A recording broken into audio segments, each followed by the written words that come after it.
And then I am going to hand it over to Jamie and Michael, who are joining us this morning from PBS Wisconsin. Great. Thank you, Jennifer. Good morning, everyone. I'd like to share everyone. I'm going to go ahead and share my screen to welcome you into our Zoom space. Happy Snow Day. I hope that you're all in your pajamas and you've got some directions up here, menti.com. If you have your phone handy and you log into menti.com and enter this code, you can subtly let us know if you support that pajama idea today or if you'd prefer not to reveal that private detail of your life so early this morning. But Michael and I are thrilled that you're here. We're so excited to share PBS resources with you this morning, and we hope it brings some new energy and joy into your learning spaces. And so as you are experimenting with menti.com, oh, we've got one vote. One person's in their pajamas. Fantastic. Oh. One person is not. One person is not.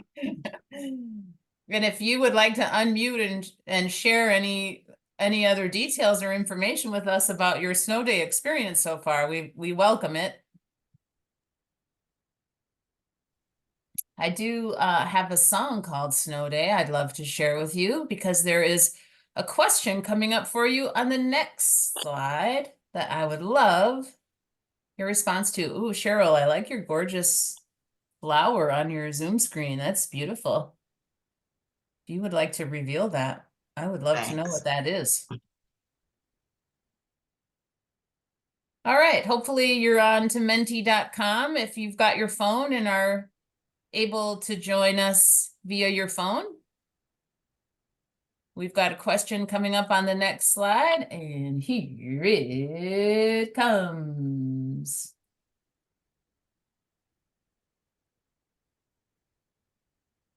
You want to read that out loud for everyone, Jamie? I would love to. Which PBS Kids STEAM-related show do you remember watching when you were little? All right, we already have a vote for Cyber Chase. Choices are Wild Kratts, Cyber Chase, Odd Squad, Sesame Street, and a very sad Kermit the Frog saying, I didn't watch PBS Kids. Thank you, Michael. For the smaller screens, I appreciate you reading those out loud. Thank you. Mm-hmm. And for those of you oh, go ahead. I was just going to say there's a few more comments in the chat as well. If you're seeing those, a few Sesame Streets. Someone said Menti's not working for them. There was a Wild Kratts in there. Oh, so. Okay.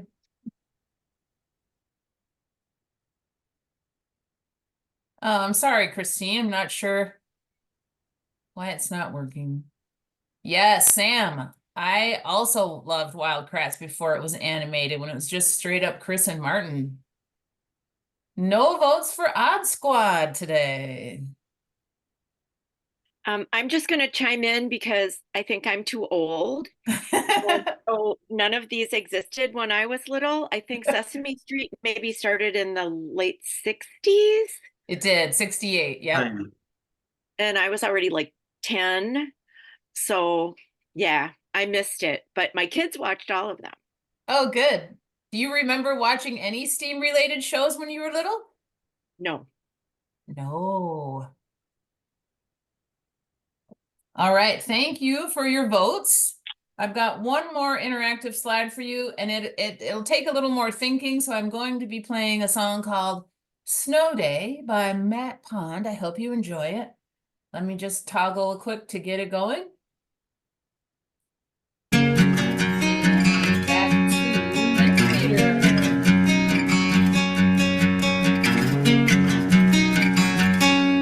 Struck brightly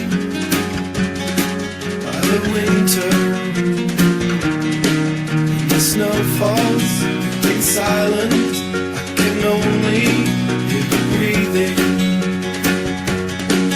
We follow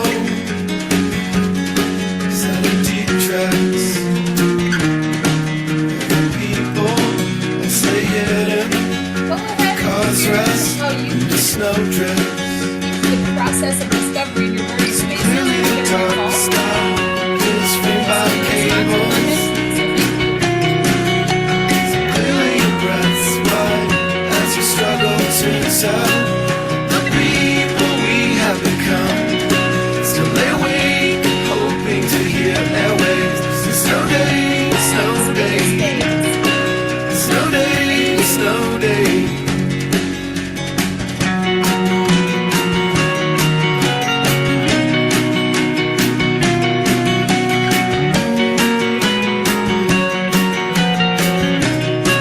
Snow day, snow day, snow day, snow day, snow day, snow day.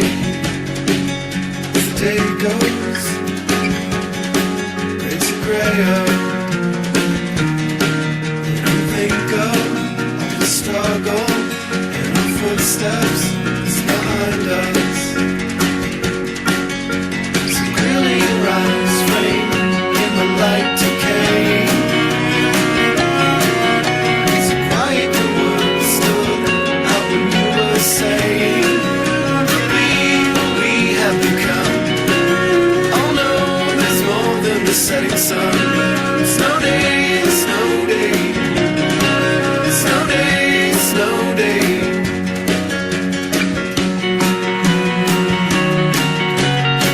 Thank you for entering your fabulous ideas in Mentimeter. Let's just take a moment to read what you have shared together here. So we've got Makerspace.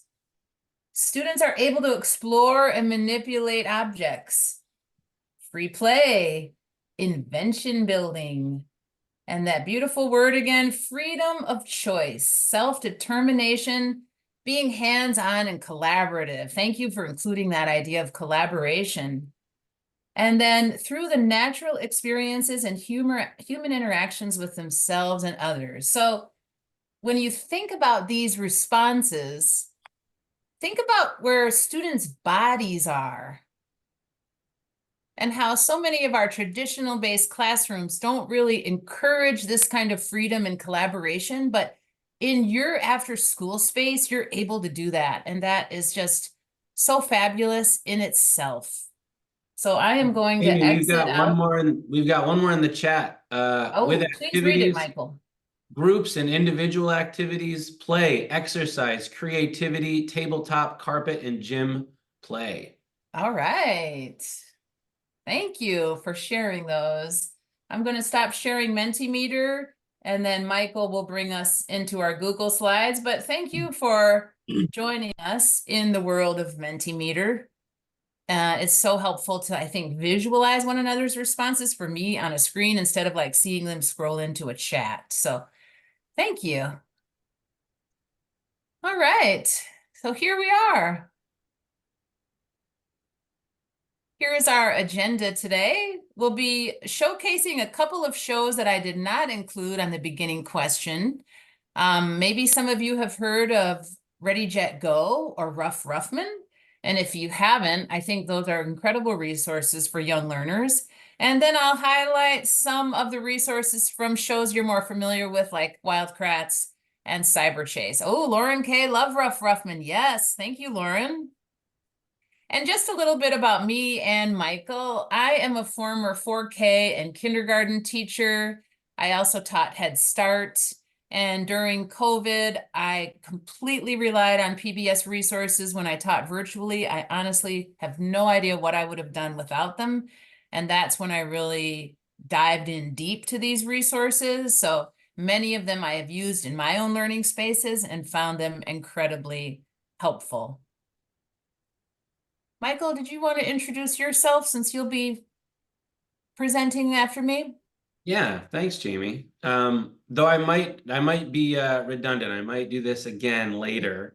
So I taught middle school humanities for 10 years in Baltimore City public schools. STEM and STEAM were not my content areas, but I really love science. And I had a very long story short, I had a whole experience with science as a student myself that kind of turned me off to the content. And as I reflect on that and look back, I'm really disappointed. because I feel like in the right hands, with the right kind of resources and pedagogy and facilitation and the right adults in my life, I could be a brilliant scientist right now. I'm very happy to be doing what I'm doing, but I feel like I maybe missed a great opportunity to be an incredible scientist. And the resources that we have to share with you today might be just what young Michael could have used to catapult himself into the world of science. So I hope you're as excited about what we have to share with you today as we are. Of course, we're a bit biased, but these are truly great resources. Jamie's going to focus on the early learning, and then around 10 o'clock, we'll switch over and I'll be focusing on middle grades and high school grades. So a lot to cover today, but really good stuff. Thank you, Michael. And what Michael and I often share too is that with differentiation and scaffolding, so many of the younger grade level resources can be used with older students and vice versa. My husband for years was a middle school science teacher, and we were often comparing notes and activities. He was a science Olympiad coach, so I often took some of his events and scaled them down for the kindergarten level, and it was so much fun and engaging. So sort of throwing grade levels to the wind here today. We are just going to share our favorite things and hope that you and your imaginative and creative minds can develop these into exactly what you need for the students that you serve. All right, so thinking about how you approach the process of learning and those beautiful sentences that you shared about how students experience discovery when they're hands-on, when they're collaborative, when their bodies are free. One of you even mentioned exercise. So like thinking about that is a lot of activity, right, in your learning spaces, but it's when learning is alive and you make it lively. And so the resources that I'm sharing today are very process focused, because I think in traditional learning spaces, we are so consumed with the idea of outcomes and evaluations and standards and grading. And in the after school spaces, you can be so much freer to actually like dive into the process of learning and really explore and value that process with one another. So we'll start with the engineering process, which is a bridge between discovery and application. And I love this graphic because it really helps your youngest learners realize every time you are sharing an engineering kind of challenge with them, or one of you put an investigation or experiment in your responses, you are offering them the process of engineering. So looking at that wheel together, we're defining a problem. We're imagining and planning how we can solve that problem. We're getting messy, we're creating, we're testing, and then continuing to improve it. And I think sometimes we want things to sort of wrap up and finish instead of offering that idea of like continual improving and editing. I think all of us can probably imagine students right now who have really hard time letting go of certain things. And this idea is that we can revisit it like in maker spaces. And then surrounding that entire process is that idea of communicating and collaborating and validating one another and how we can improve it together and problem solve with each other. So please feel free to use this graphic in your spaces. I have shared it in the slides with Dolly that you will receive after this presentation. And I hope that you find it helpful and that you share it with students. So the first resource collection is from a show called Ready, Jet, Go. And if you need to be accountable for the standards that you deliver within your learning spaces, know that this show is completely connected with the next generation science standards. And so when you dive into these resources, they are all connected to those standards. But I think this is a fantastic option for teaching the engineering process with a song. So Michael, if you could click on that link, we will listen to... Oh, you're trying to solve a problem? Well, problems have solutions. Try some engineering and you'll find a resolution. 1. Define the problem. What do you want to solve? 2. Imagine a solution. And what would that involve? 3. Create. Design can make.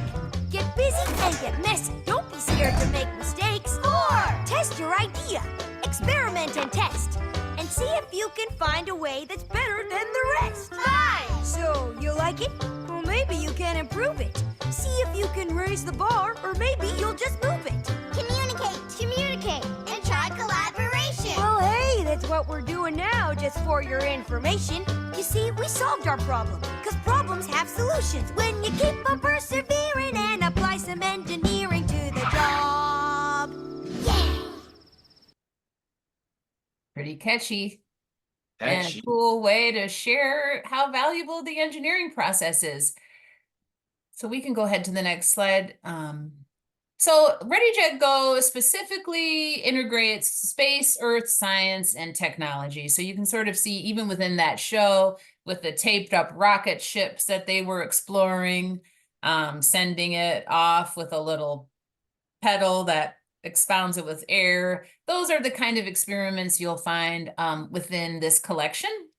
I love that so many of them are available as bilingual printable activities, and then they include family engagement ideas. So these are things that you can certainly share with students within your learning spaces and extend that learning into their homes. For example, one of the family engagement ideas is just having a running record of phases of the moon. So together, families can monitor that moon during these winter skies and then share what they've discovered and learned when they're back at school with you. As a former kindergarten teacher, I always loved it when students saw the moon when we were like outside playing at recess. And that fascinating idea of like, oh my gosh, the moon in the daytime, and just kindergarten mind blown, right?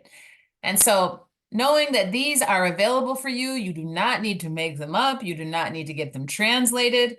They are here for you within the collection. So thank you for highlighting those for us, Michael. And just some other collections that include the learning goals that are connected to the different shows on PBS too. So lots to explore within the PBS Learning Media collection. Great. Great. So Ready, Jet, Go is wonderful for the engineering process. And then we're going to sort of move into the world of Rough Ruffman, which is the engineering process, certainly, but also really, let's go back to that graphic, Michael, really grounds itself into the idea of science inquiry. So again, please use these graphics if you find them helpful. I know some of the print is very small up there in the investigate section of this graphic, but the idea that in your learning spaces, you are helping students learn how to learn and validating their learning process rather than teaching them what to learn, right? And that beautiful difference of really like empowering them to be young, incredible learners and to really ask their own questions and share ideas with one another.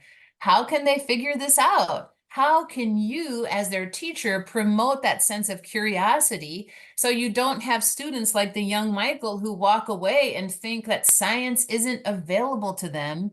It's something that they cannot do, but that this is for all of us. Like as we move through our lives, we all take this curiosity with us. So how can we figure this out? What is that process of learning? And it's sort of similar to the engineering process because it moves in a circle. And it's like there really is no end. We are continually learning and improving, investigating, oftentimes unlearning and relearning to really figure out what it is that sparks wonder and curiosity in our own lives, and then inspiring one another with that sense of curiosity.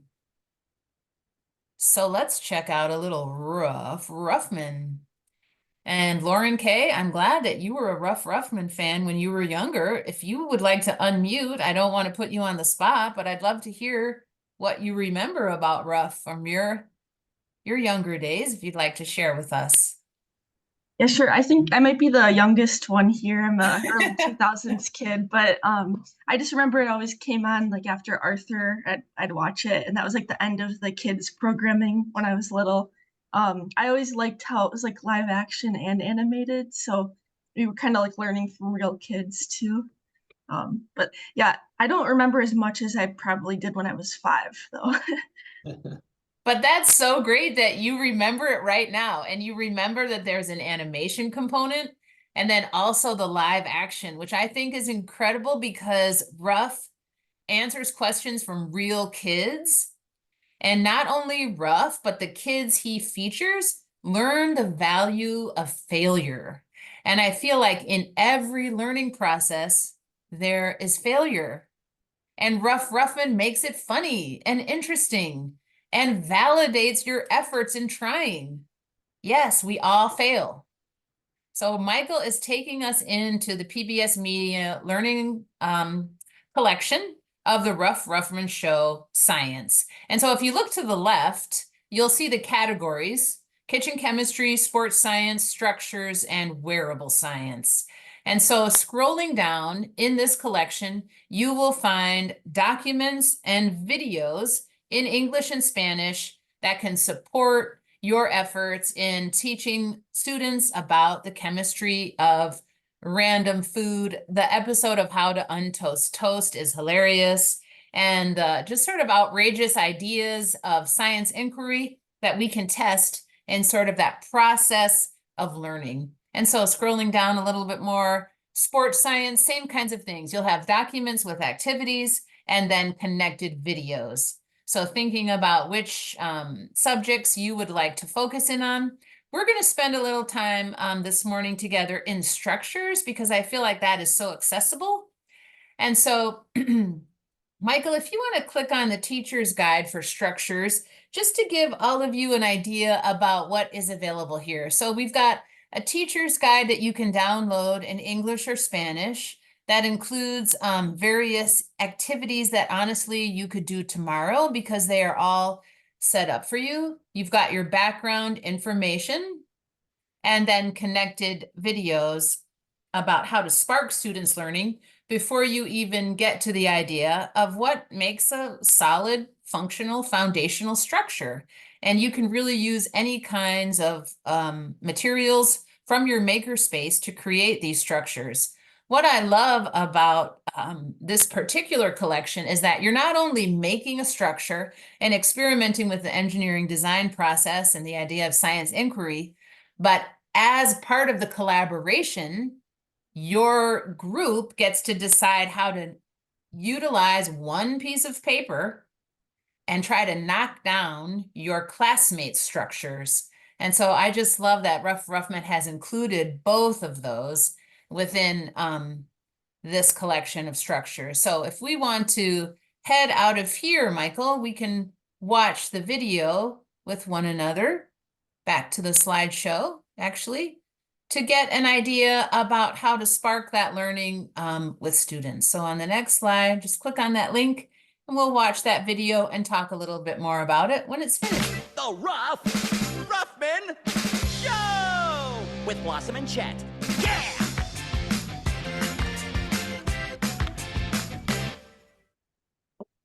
When your hammer is a ham, when your project's in a jam, ask Ruff first. Ask Ruff first. Hi! Our question today is from Kendry and Nico, who ask, Hey Ruff, it's Kendry. I'm here with my friend Nico, and we really love watching birds. We love to see more birds in the backyard. Birds need water for drinking and cleaning themselves, so we have a bird bath for them. So the problem is that the bird bath keeps tipping over. oh man, look at that thing go! Do you have any ideas on how we can make it more stable? An excellent question. Luckily, I was once a bird in the all-cat and dog musical extravaganza, Hello, Birdie. I played a bird full of daring do named Chirpo. But one day, in rehearsal, now for a relaxing bath. A crucial scene was ruined when the bird bath toppled over. Cut! We ran the scene again. And again. But with the same results. Boy, was the director mad. Say, what kind of actor are you? If you can't make your bird bath landing tomorrow, you're fired. You see? Fired. But that night, one of the dancers in the chorus approached me. Her name was Bloom. Oh, what was it? Anyway, she said maybe it wasn't my acting that was ruining the scene. I liked her right away. What? You think the design of the bird bath is the problem? She told me how after the big dance number the other day, one hat rack tipped over and the other didn't. And the only difference was the size of the base. The hat rack with the smaller base tipped over. So maybe a larger base makes a hat rack more stable. She explained that just maybe the same thing was going on with the bird bath. Maybe a bird bath with a wider base would make the bird bath more stable so it wouldn't tip over. So Bosco, or whatever her name was, I don't know, worked with me through the night, making a bird bath with a wider base. And the next day, success! The bird bath was now stable enough to hold me. But the show was still a flop. And that's the end of the story. So a wider base makes a structure like a bird bath more stable. We'll take your advice. So here's the stand that the bird bath was standing on, but look how skinny it is. I think we have to make this thicker and more stable. Me because too. The bottom part is why it's falling over. Yeah, even with those 2 extra legs on the bottom, the base is still really small. I'm thinking that we should make another base because look, this base is just so narrow. I think we should make the base bigger, make it slant outwards like the Egyptian pyramids did. Oh, right! The pyramids are wide on the bottom. That's a good idea. So I got a whole bunch of flower pots here. That is a lot of flower pots. Like if we stack the flower pots and then maybe like this. But I think that's a little bit too small. Looking pretty shaky, too. Let's try using the blue flower pot. I think that the blue one is better because it starts out with a much, much, much wider base. And look, it balances very well. It's perfect. It is perfect. I think we should put the glue on the rim of this so it's super sturdy. Yes, glue! Yeah, I think this is the right amount of glue. Boy, that's a lot of glue. Should we add some duct tape too? Yeah. All right, let's get to work. But with glue and duct tape, that thing's going nowhere. Yeah, that's good. Perfect.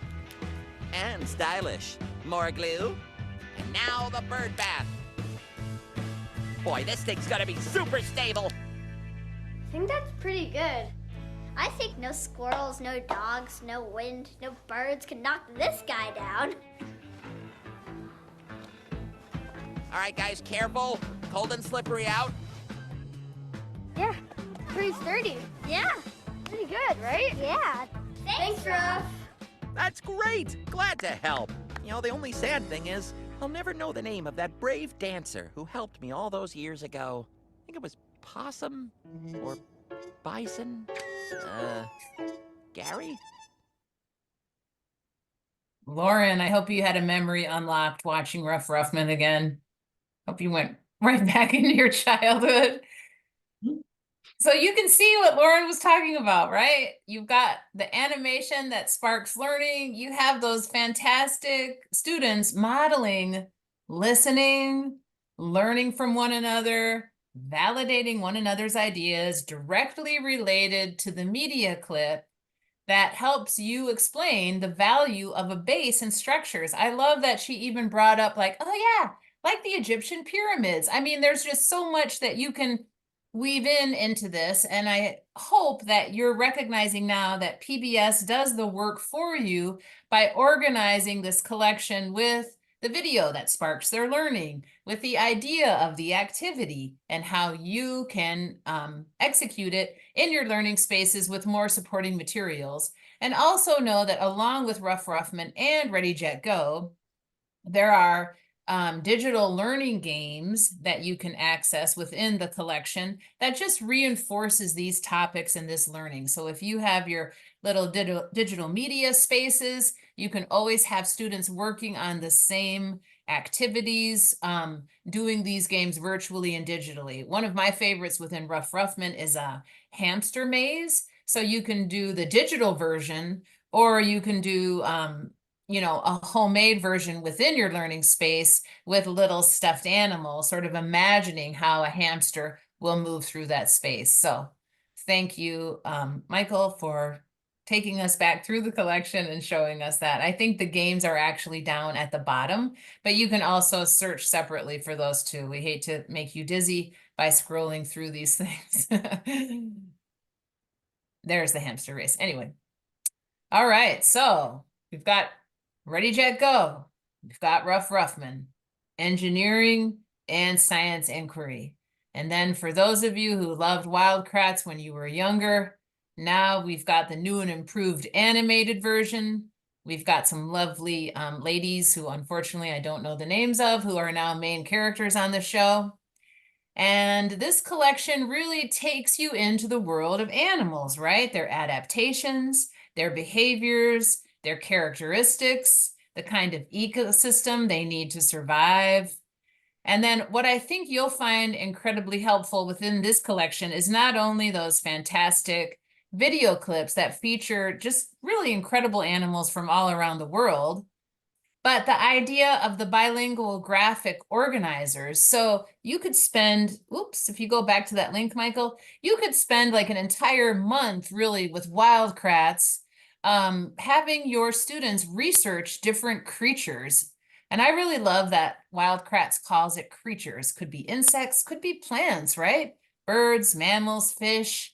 And so here are the choices in English and in Spanish, but going into the graphic organizer, essentially, you are giving students the process of science inquiry with these packets.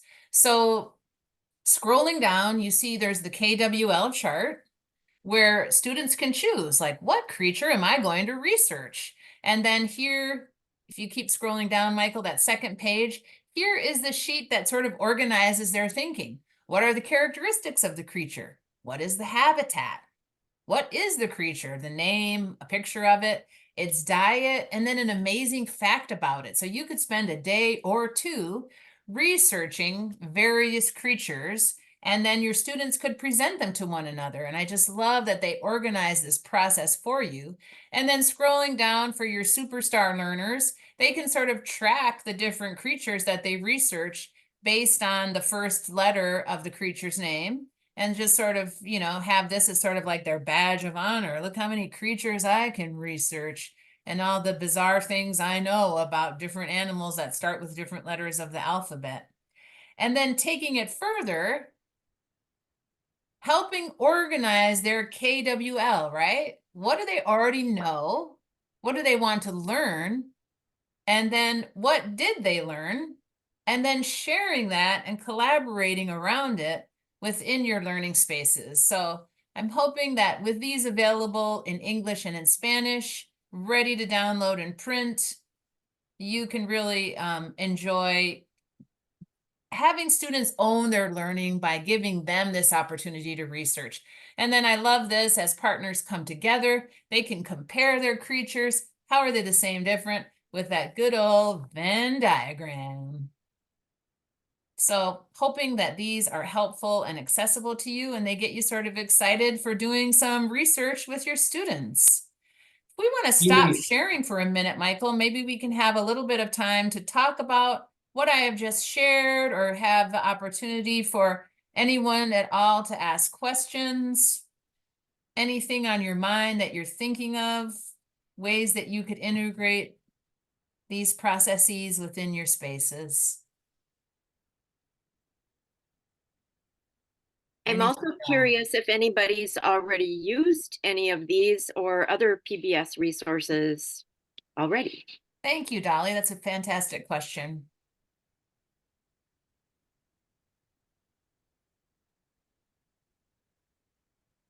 And do you see any barriers? Is it at all difficult for you to show videos in your space?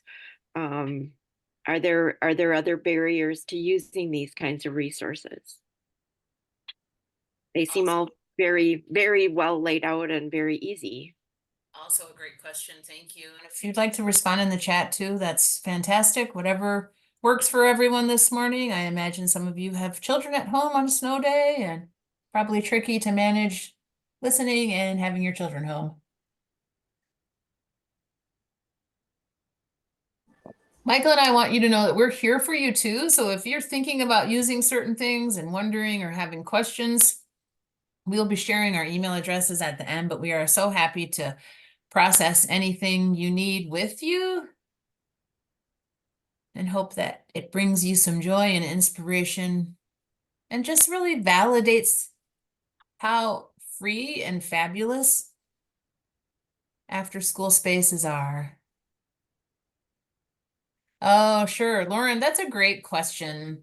Right. Some students have no idea what the different PBS shows are, so that could be confusing, definitely. And maybe, an opener about where the show is from, a little bit about what's it about. I have a feeling your students would love to know that you watched Rough Ruffman when you were little. Kayla, I'm glad the worksheets are helpful for you. Right. Screens in the programs is definitely challenging, yes. Right. So even those KWL worksheets from Wildcrats could be used without connecting to the show and just researching within the different literature that you have available, certainly. Yeah, Jamie, I was going to mention when we were going through those Wildcrats graphic organizers, none of those are actually anchored to Wildcrats. Right. They're actually sort of almost free form in their application. Mhm. And I also like that it's a series of them. So you could print those off as a packet.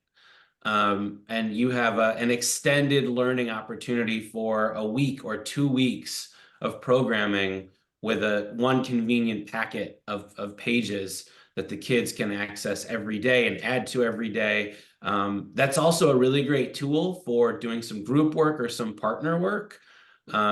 Just again, Jamie mentioned at the beginning how we're gonna say don't worry about the grade level, but I was thinking when I worked with middle schoolers, when I wanted them to work together and do some sort of anchored discussion, they always needed some kind of resource in front of them to sort of help Yes. them and support their thinking to make sure Yes. that conversation was really intentional.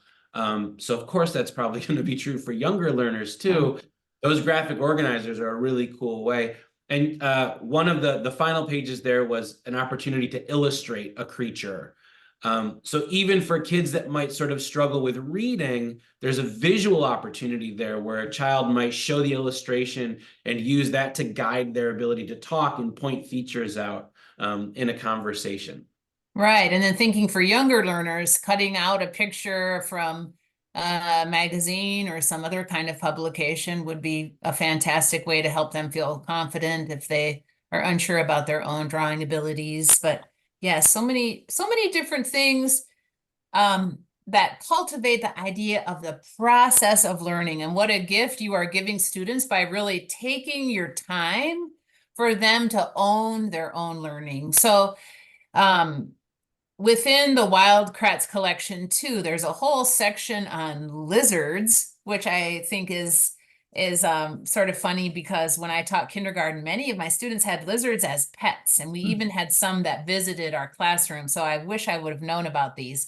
But within the lizard collection are some fantastic experiments that aren't necessarily lizard specific, but I think you will love doing in your spaces. One is really just having a balloon with a partner or a group, rubbing it on your hair, and then seeing how long it sticks to the wall to sort of mimic the idea of lizards with their pads, how long they can stick to a surface before they need to start moving up or down a wall. So like silly things like that you can find if you dig a little bit deeper into the collection. Another one is the capillary action, how lizards don't necessarily have to actively drink water, but can absorb it through their body. So maybe some of you have tried that cool experiment where partners have 2 cups of water with a paper towel in between. 1 cup of water is colored a certain color, and they can watch that capillary action head up the paper towel, right? And so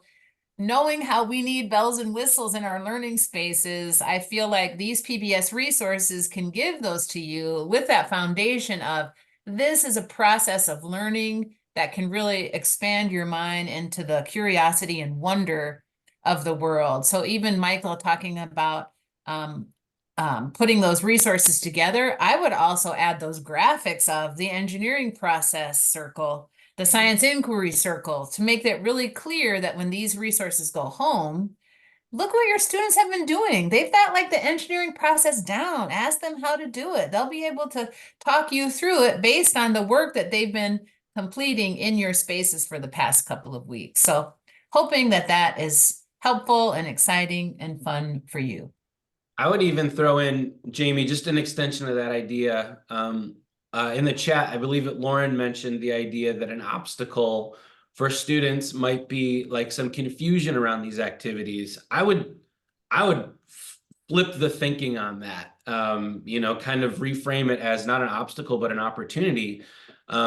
Because Jamie's really talked about the process. And I think with early learners especially, like there is such a strong foundational opportunity here to teach young people that like mistakes are not only okay, they're encouraged, right? We learn from our mistakes. So when something seems confusing, that's not something that should slow you in your tracks. That should invite new ways of thinking or collaboration or clarifying your questions. Because it's all about the process here. It's all about getting kids to not get intimidated when something goes wrong, or to not feel like they're not capable because there's not an immediate understanding, right? The process is the point in a lot of these resources that Jamie has shared. And I think for early learners, especially, if you can get them at that age to understand their, like, the capabilities they have in the process, right? If they can embrace the idea that mistakes are okay and mistakes are how they learn, if they can embrace the idea of being able to clarify their questions and their inquiries early on, when they get to the upper grade levels, they're going to be that much more attuned to being better problem solvers and not feeling intimidated when the content gets increasingly more difficult. Thank you, Michael. And it brings me back to some of the comments you wrote on Mentimeter, that feeling of freedom in that process where students have that opportunity to own their learning. They get to choose, they get to share, they get to collaborate with one another and talk about how they have learned these things through failure, through repeated attempts. Thank you. All right, I have a few more highlights. Dolly, what did you want to say?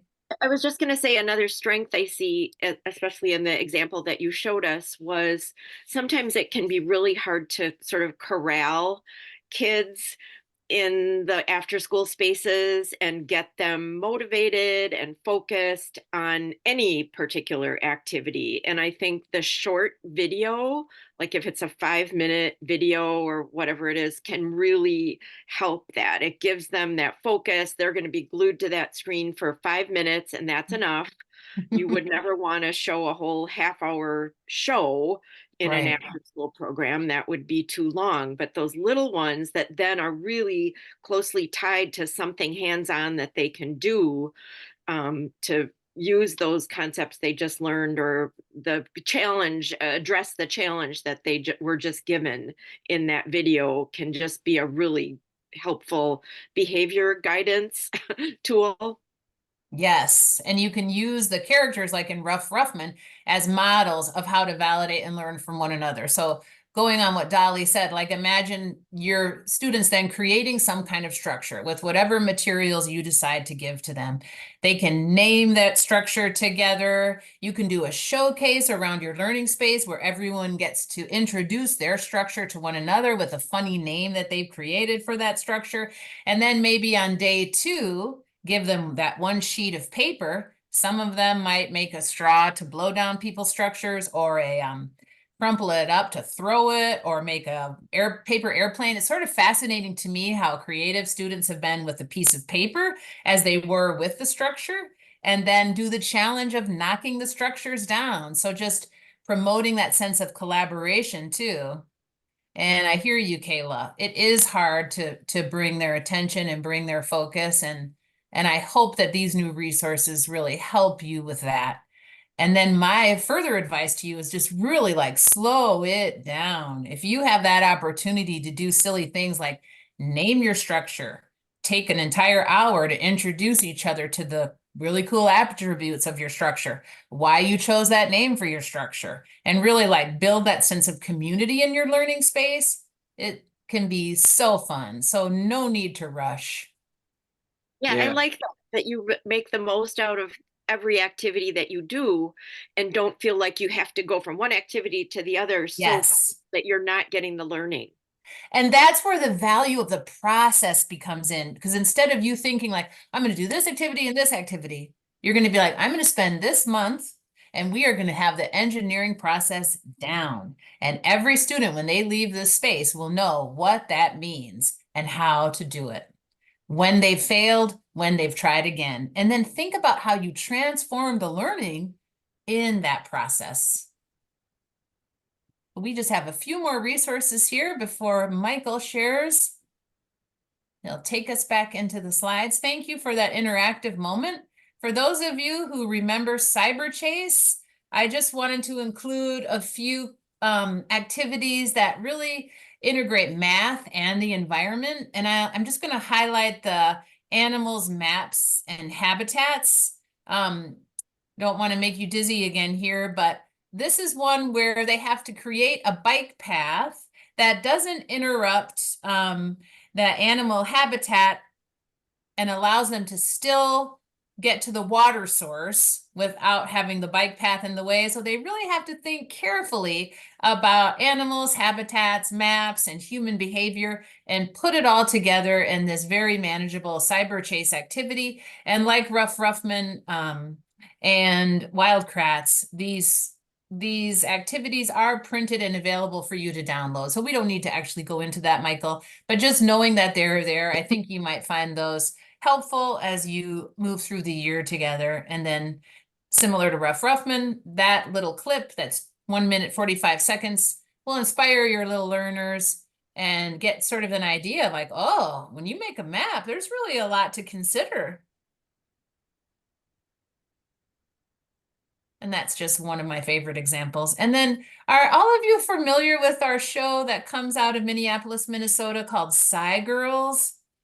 I think Michael will talk about this one too, but this one is so fantastic. The image is actually linked here, Michael, but it's got videos, games, and then profiles of real Sci Girls who are modeling science inquiry so beautifully. I love this show. I am not sure if it's going to be renewed, but I know the collection is still live on PBS Learning Media. And really, this was created specifically to promote women in STEAM. And so just having access to these girls digitally, your students will get to find out all about them, what kinds of questions and curiosity they have. Like, looks like Danny is involved in rescuing a river. So she sort of talks about the problem in her community and the ways that she worked to solve it. And then you get a little bit of background about how she came to have that idea for her particular environment where she lives. One of my favorite features is the profiles, where you just get to go like behind the scenes and find out a little bit more about each girl, where they live, what their family is like, and just the fact that they love science. And so if you need like inspiration for science inquiry, these are your gals right here. And they are diverse and fabulous from all across the country, I think. So thanks for showcasing those, Michael. I mean, that is just a vast collection too, right? Like if your students are looking to identify with someone, you have so many options here and all the stories are so cool. I'd say about like maybe a quarter of them also are Spanish speakers. Yes. In fact, there's a whole separate collection that's entirely in Spanish, including the Sci Girls themselves speaking fluently in Spanish, which is really cool. Yes. And there might be a few other languages in the mix too. I don't recall how they're organized, but I know that there are a few that are even beyond just English and Spanish. Thank you for that added insight. And again, these have digital games that are just as meaningful and wonderful. Guilt-free digital games here, everyone. I know there's all kinds of moral dilemma when families walk in and see their children playing digital games, but these have every reason in the world to be beautifully educational and inspiring, and also very process oriented. And there's Michael showing again how there are many games that are in Spanish. Yeah, these are the videos. So the videos are categorized. And I'll tell you, there's a lot. Just like we saw all those profiles of the different Sci Girls featured, There are a lot of videos too. So this is helpful. This little toolbar at the top of the video screen gives you the different categories, including those that are entirely in Spanish.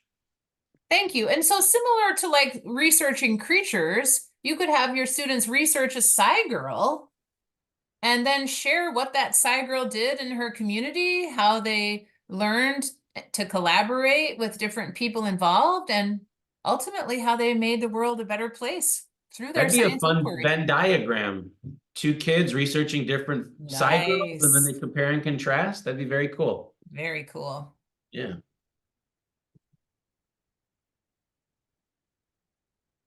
And I can't leave you without mentioning the show you've never heard of, Plum Landing, because it has such great downloadable printable material for you. So as you explore the world around your school, and if some of you enjoy taking students outside to learn, these are just really valuable resources. So Michael will just give you a little glimpse here when he clicks on Active Outdoor Learning and you go to After School.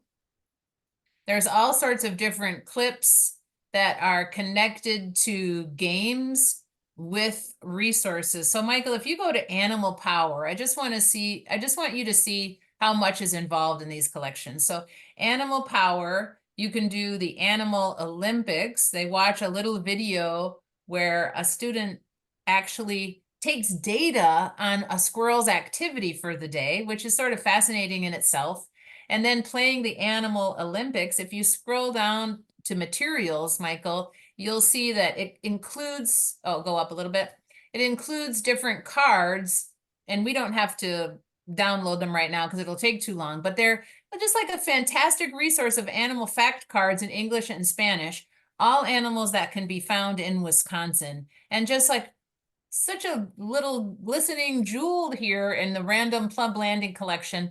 And I feel like you will find a lot more within this. So just putting it on the slides for you, hoping that you have some fun exploring that, and really, honestly, just wanting to make your life easier because I know how precious your time is and how valuable it is to have those resources like quick and ready to rock and roll. So that is my plug for you and Plum Landing. And then we want you to stay connected with us.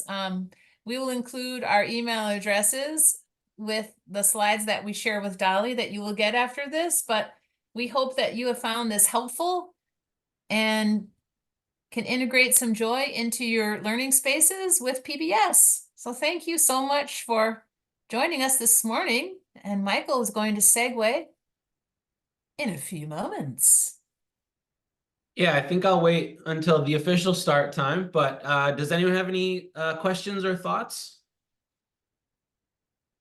So I just want to clarify, do all of the programs you mentioned, so you showed the Rough Men that had the little mini video, and the other one you were going to show, I forget which one it was, that had like a 1:45 video. Cyber Chase. Yeah. Do all of them have those short videos in addition to the full shows? Yes. Okay. Yes. And you can find them in two ways. They're all under the PBS Learning Media heading, or they're actually all on YouTube too. So they can be accessed both ways. And then, Michael, are you going to be spending any time just showing them how to search in PBS Learning Media and how to keep a collection? It's very user-friendly. I could do that. I hadn't planned on it, but I could. Sure. I think it's very user-friendly, and it's just a way to sort of favorite your top resources and have them in your own PBS Learning Media accounts. And also, Dolly, to your point, I'll also just say that I think it's pretty fair to say that most PBS resources, from early learning that Jamie just shared all the way up through middle and high school grades, there's a real intentional effort to say learning can start with the screen, but it shouldn't end there, right? So like those short videos are created really intentionally to spark the learning that then students and educators can take off the screen and practice in real life. I think there's the accessibility piece, right? Like it's not accessible for everyone to watch a video. So PBS wants to be mindful of that, but also the idea that if our eyes are glued to a screen the whole time, how do we actually physically embody that learning? Which Jamie spoke about at the very beginning, and many of you on the Mentimeter and in the chat, right? Like you talked about how it's an important part of the way that you educate and work with your students is to make it active. So know that is actually built into the DNA of how a lot of these resources are produced. They are meant to start on a screen, but they are meant to end in reality, in a real physical space. Cool. Jen, I just was wondering if you might want to put in the chat the website link where they can ask for technical assistance. So I will absolutely do that. Yeah, so if any of you would like to talk to me, so I'm the STEM consultant, but I can be also a bridge to Jamie and Michael and other resources in the state, and maybe just be a person for you to chat with to talk about your programming and how you can use these resources and other resources for STEM in your specific program. So we just, to request that, we want you to go through the Wisconsin After School Network request form to get that technical assistance. So this doesn't have to end with your participation today, but we can help you, more regularly incorporate STEM into your programming. I'm also going to add the email for the network. So if you're looking for something in particular or you're having trouble with the form, you can also email us and we will make all those connections and get you connected to the person that you need to answer your questions. So both ways will work. Cool. I'm not sure if everyone is staying for the next hour, but I wonder if we'd all like a small little break before Michael starts. Yep. Wonderful. Thank you everyone for joining us this morning. I appreciate your time and I hope you enjoy some PBS in your learning spaces in the weeks to come. Thank you, Jamie. Can we do a quick check on that? Who is everyone planning to stay or are there people planning to leave? Because we do, I do have an evaluation poll that I was planning to launch at the end, but if we are going to be losing some people, I might launch that while we take a couple-minute break here. I'm staying. Lauren. Right, Lauren. And I love the enthusiasm of that statement. I can see that. Okay, so I'm going to quickly launch the poll. If you are not staying, if you would take just a moment to answer the 5 questions, I would very much appreciate that. If you are staying, you don't have to engage in this poll. You can take it when I launch it again at the end. Just gives us a little bit of feedback. We appreciate that. And then we'll take a couple-minute break. What time, Michael, do you think you'd like to kick off your portion?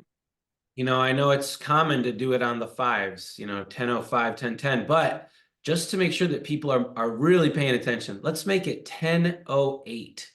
Okay. You have an 8-minute break. We'll see you in 8 minutes. Perfect. Thank you.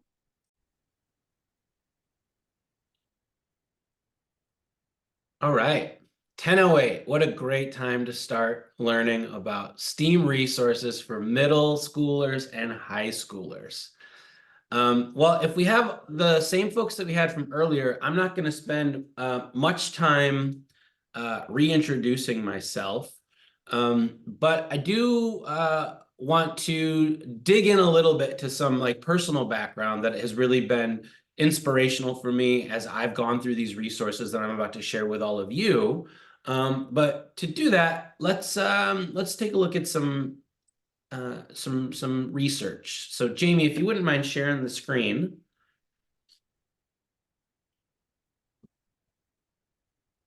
And you know what? Before we get to the research, let's do a little interactive here. Jamie's going to play some music for us. And in the chat, you know what? This is the exact same question that Jamie asked. Let's skip it. Let's skip this. I thought we might have different folks. There we go. There's the research. Okay, so bear with me. I'm going to read this verbatim. If you want to continue, these are linked in the slide deck and you can read a bit more later. But research tells us that most students tend to lose interest in science between the ages of 12 and 13, which is the same age where their perceived self-efficacy starts to change. Science can seem boring when it isn't contextualized in the real world. Concepts, when they are not illustrated effectively, can seem abstract and pointless. According to a study undertaken by the Institute of Engineering and Technology, quote, most students see the curriculum as boring and irrelevant to life outside school.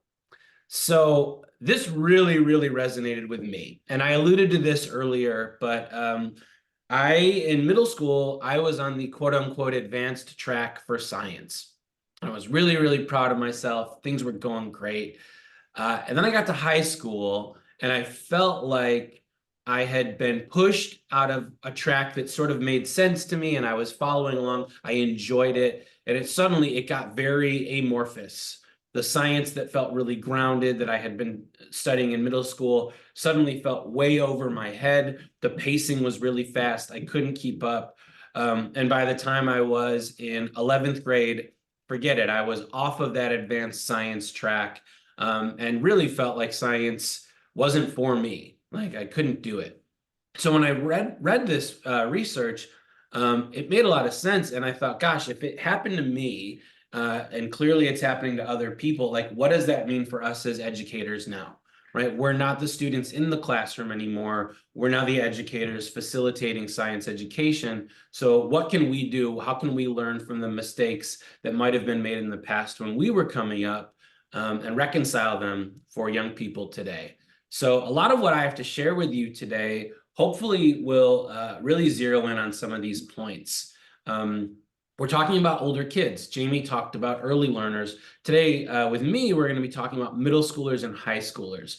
And I think making science not only feel accessible to them, but also making science feel relevant to their interests and their sense of self is key, right? Like if you take a minute and you go back to when you were a teenager or a preteen, you were an egomaniac. Right? We were all egomaniacs when we were preteens and teenagers. The world was ourselves, right? We were the world. So if we want to make learning relevant to that kind of ego sensibility, we have to make it mean something to these young people themselves. And I hope, I don't say that in a mean way. I say that in a developmentally appropriate way, right? When you're a teenager, you're supposed to be ego-centered. It's how you are discovering who you are and what your interests are. And hopefully, if we do it right, part of the way that young people can perceive themselves is being scientists, is being engineers, is thinking about themselves as creative, high-level problem solvers. And some of the resources that I have to share with you today will help facilitate that process. Okay, so the first resource I want to share with you is also the one that we're going to spend the most time on because this is a resource that is produced right here in the state of Wisconsin at the organization that Jamie and I work for, PBS Wisconsin Education. So before I show you this little preview video, this trailer, I want to just underline a point that not only is this science meant to be relevant for students in the ways that it is useful to the world of problem solving, but all of this science in this collection is taking place right here in the state of Wisconsin. So there's a localized learning engagement factor that is literally impossible to replicate unless you're using other Wisconsin-based resources. I think that there is something inherently exciting for me as an adult, but certainly for young people as well, when I hear that something is happening somewhere in Wisconsin. I live in Madison, but even if it's not Madison, if it's Green Bay, Wisconsin, or Wapaka, Wisconsin, my ears immediately perk up and I'm a little bit more interested in what that has to do because of the proximity effect. So know that all of the science in this collection, all of the scientists, it's happening throughout this state, and hopefully that's an added engagement pull for your students. So let's take a look at the trailer here for Meet the Lab. Ever wonder how to help students understand how scientific research connects to real-life issues? Science has just done so much. When you start to open up your mind to some of the things that we have been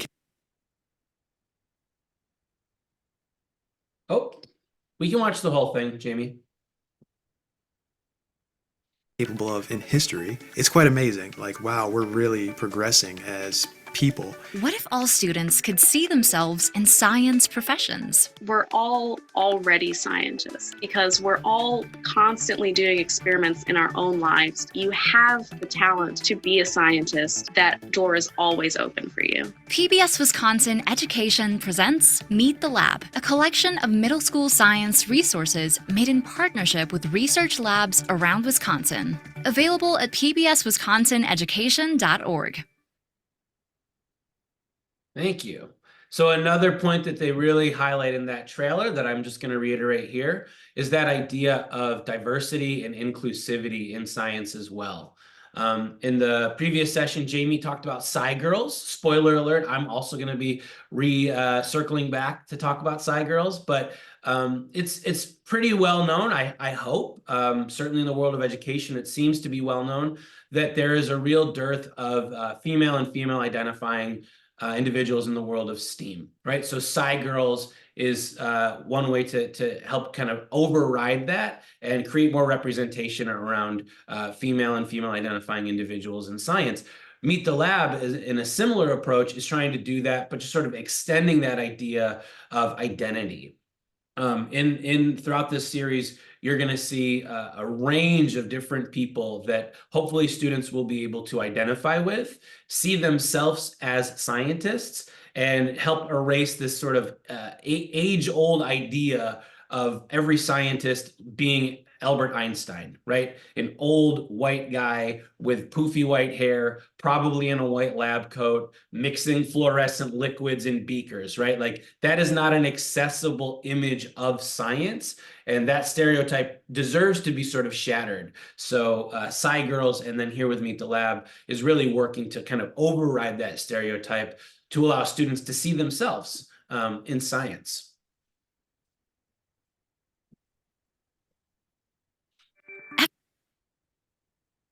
All right, so what does Meet the Lab entail?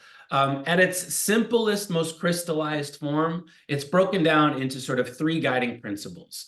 Number one, we're trying to connect. We're trying to make students understand why this research matters in real life, specifically why it might matter to the lives of young people. Number two, we're talking about relating. So that's where this identity piece comes in. Can students see themselves and see other people in science, and can they relate to that? Can they feel a closeness and a sense of possibility with their own identity when they watch and they learn about these scientists? And then number three is the application piece. Again, kind of like taking the science that starts on the screen, but then taking it off the screen to inspire deeper learning beyond. We're looking at the application piece. How can students take the learning and the principles from this collection and apply it to actual experiments and real life problem solving?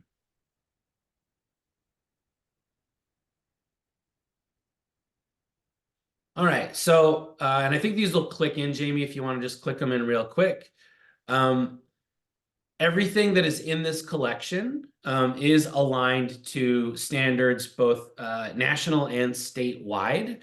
I should also tell you that everything that we produce right here at PBS Wisconsin Education is not only aligned with state standards, it's not only localized learning, but it's also really pure in its intentionality of connection. And what I mean by that is every single one of these labs that we'll dig into in a second here was made with teachers and with scientists and with education professionals from around the state. We call them our production cohorts. And what happens is, as our production team is building out these resources, we invite stakeholders from around the state to come in and give us feedback. Talk to us along the way. What do they like? What do they dislike? What do they wish was there? What's missing? What can we add in to make it feel more aligned to the needs of actual educators and the students that they teach? And then before it's released to the public, we also play test all of these resources too. We bring students in and we sit them down and we let kids play with these resources, go through them, and give us feedback to let us know how can this be improved to truly engage students and make it feel a little bit more salient and a little more resonant with them. So yeah, we can skip this slide. That just sort of touches on exactly what all that looks like. All right. So what I want to start with here with Meet the Lab is this idea of why. Right? Like, I think if you really want to capture a young person's imagination, you got to talk about why the science matters first, right? That's like the fuse. You got to light that fuse and let them know, why does it matter? And as I said, students young people tend to be really ego driven. So we want it to connect with their understanding of the world. And oftentimes for young people, that is pretty emotional. Right? Like if we can sort of tug on their heartstrings, that will be a very clear indicator of why the science matters. So Jamie, if we could click on Bio Builders, we're going to go into the website now. And let's just scroll down. So this is one of the labs. There's a bunch of different labs. I'll give you a little preview of them in a minute. But as we scroll down Bio Builders, the first thing that we see is we get to meet some of the scientists who are working on this lab. Now, we haven't talked about what this lab yet is, but we're going to in a second. I want to start with the why. I want to treat you all as if you were students. So if we keep scrolling, we get here. Okay, why research matters. So we're going to watch this video in its entirety. It's about 6 minutes, but I think every single second of this video matters, and it will matter to students to understand why the science matters. Once this is over, we'll actually talk about what that science is, but the goal here is to kind of tug on your heartstrings first, right? Capture your hearts and minds before we get into the science, because that's the point of all of this. If you do have tissues nearby, you might want one. Just a little tissue warning, as they say. But let's watch why this research matters.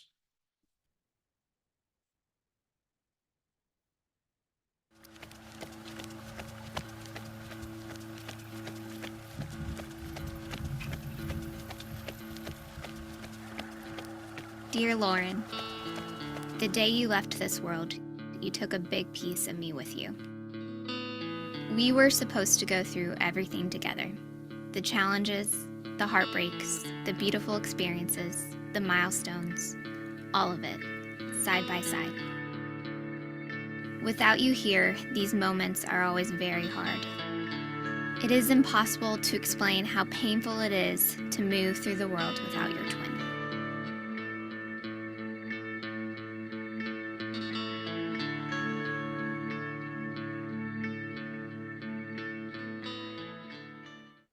Let's see you laugh. Oh yeah, there we go. She'll always laugh at Shannon, Jeff. Laugh, please, Lauren and Shannon. She loves her Shannon. Cerebral palsy is a non-progressive neurological disorder, and it usually is before birth, during birth, or after birth. There's a trauma of some sort that causes a brain injury. There's a variety of how severe it could be for patients, whether they're in a wheelchair, they just need braces to help walk, whether they have respiratory compromise. She had the most severe, and she required a PEG tube, so a feeding tube, to help her eat, because she did not have enough muscles and enough strength to swallow foods without choking on them. The hardships Lauren faced were very hard to witness. It's the most common physical disability worldwide. It's also one of the least funded for research.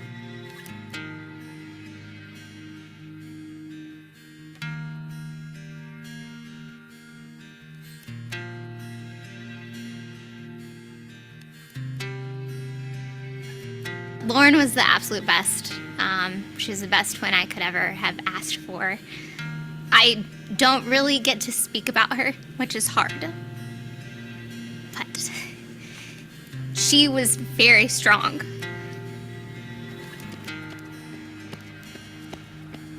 The most frustrating part was you're given this diagnosis, but you're not given like an army of treatment to back it up. You're not given options, or at least viable quality options.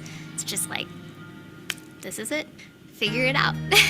And so that definitely frustrated me.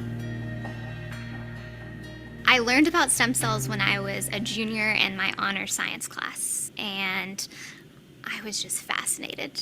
I was fascinated by science in general because of my experiences, but I did not know that the science of stem cells was happening during our time.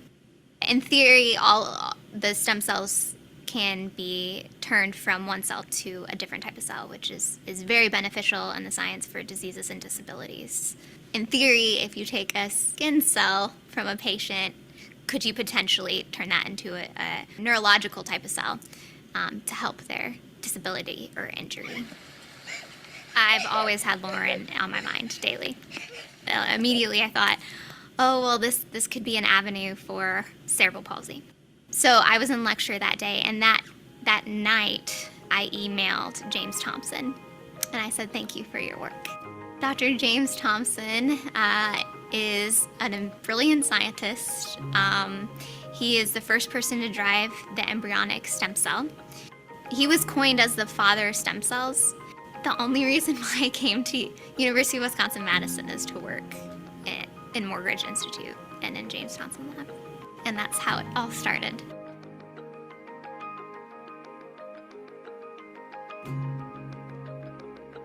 My goal in this life is to better understand neurological development in general and cerebral palsy.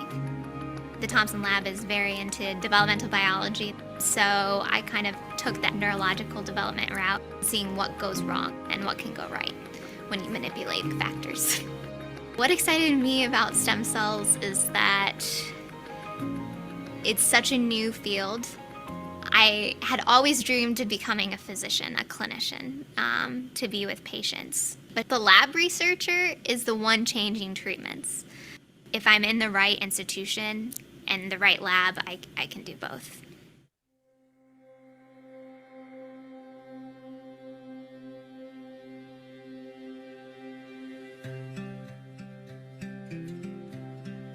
Stem cells have all this potential to understand these things that we haven't understood, and the potential to possibly cure or at least have an improved quality of life for these patients. I think like Lauren and like patients like Lauren with disabilities, there's definitely opportunity to grow. And I think in the future, ideally, they're going to live much longer, and not only that, they're going to have much more quality to their life and hopefully feel a little bit more in control of their body than they have right now. I think that's the goal.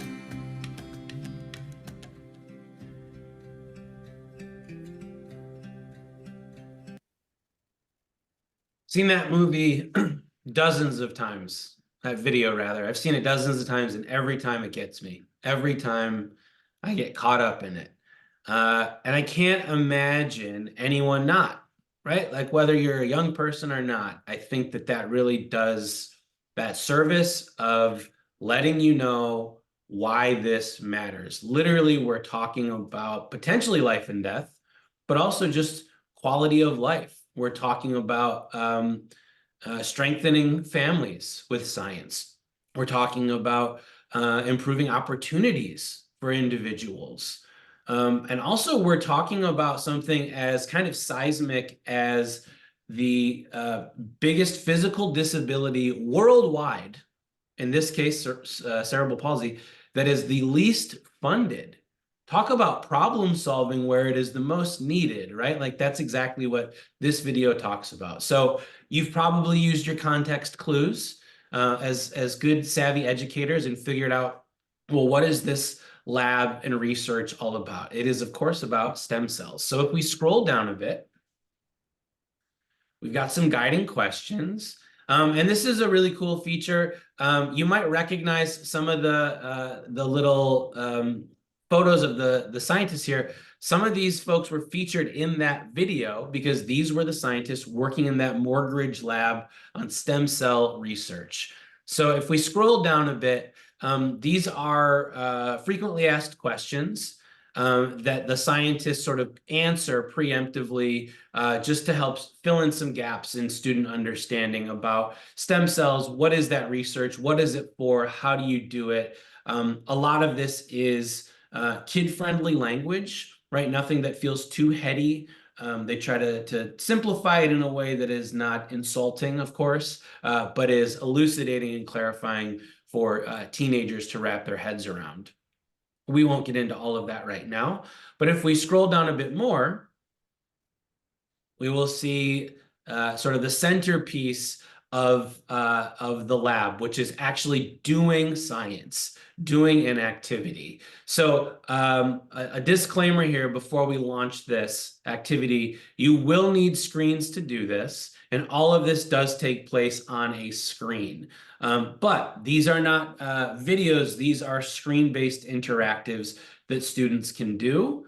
And I would think that, again, like with the creative minds of educators, you could start with an activity here, but extend that learning beyond a screen too. Or if you don't have access to screens at your learning site, you might go through this at home and think about a way to perhaps create a learning opportunity that's similar to this, but doesn't necessitate the screens.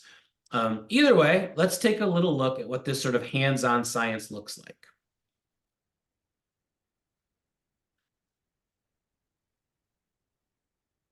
All right, so we're going to make artery replacements using stem cells. Okay, this just gives you your sort of tips for success, what to look out for, what to be ready for. This is going to be our scientist guide. This is actually a scientist at the lab, so she's like our avatar here. Can you help me make an artificial artery? Let's hope so.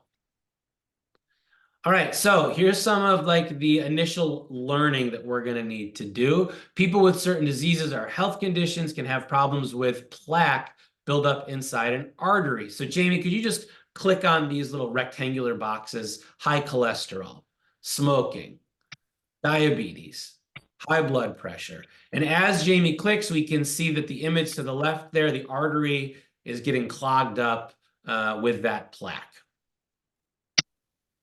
All right, so to help fix this and prevent a heart attack, a surgeon or a surgery called a bypass may need to be done. These new tubes are usually made from your veins or from other arteries in your body. So we want to attach that bypass to allow the blood to flow around the plaque. And let's see if Jamie can do it. Wow, look at that. Jamie did it. Jamie, you should be a surgeon. That was incredible. Wow, you helped prevent a heart attack. Nice job. All right, so now we need to figure out how can we make a replacement artery? We've seen how it works, but then like what is the science that goes into it? We can see here the elements that we need to grow healthy cells for the artery replacement. We've got to think about growing temperature. We've got to think about nutrients. Got to think about growing time, of course. And lastly, we've got to think about the quantity of the stem cells that we need. All right, so we'll choose one of these. We're just going to do one again for the sake of time. Jamie, dealer's choice. What do you want to go with? I'd like to ask the audience. Oh, okay. Anyone like to offer a choice here? Time. Thank you, Sam.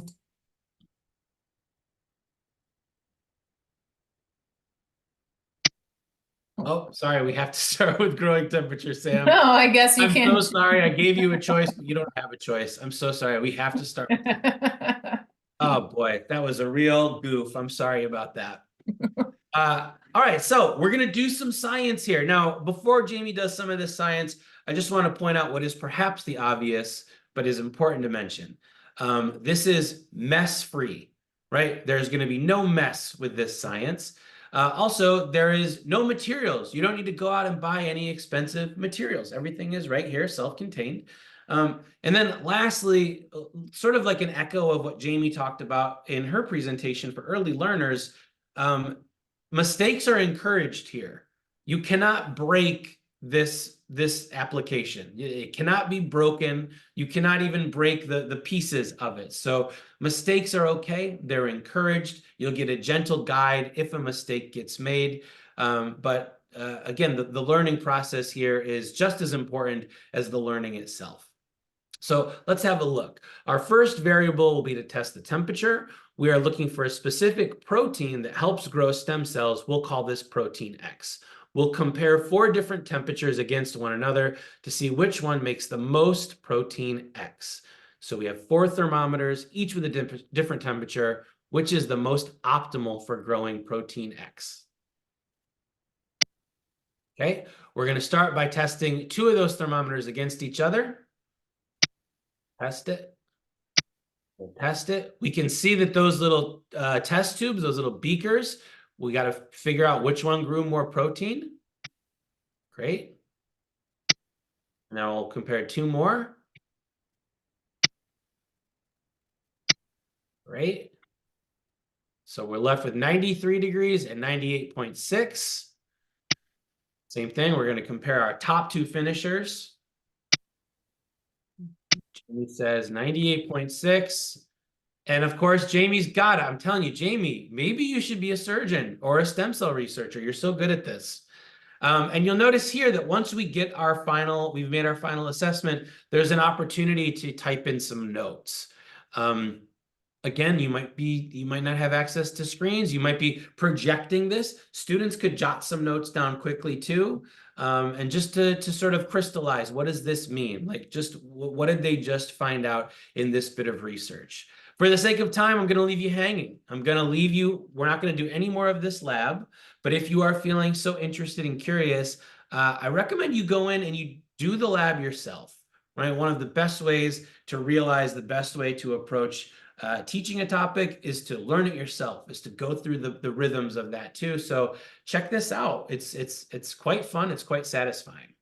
But Jamie, can we go back to the actual Meet the Lab webpage? If you want to just click on BioBuilders from the presentation, that'll take us there.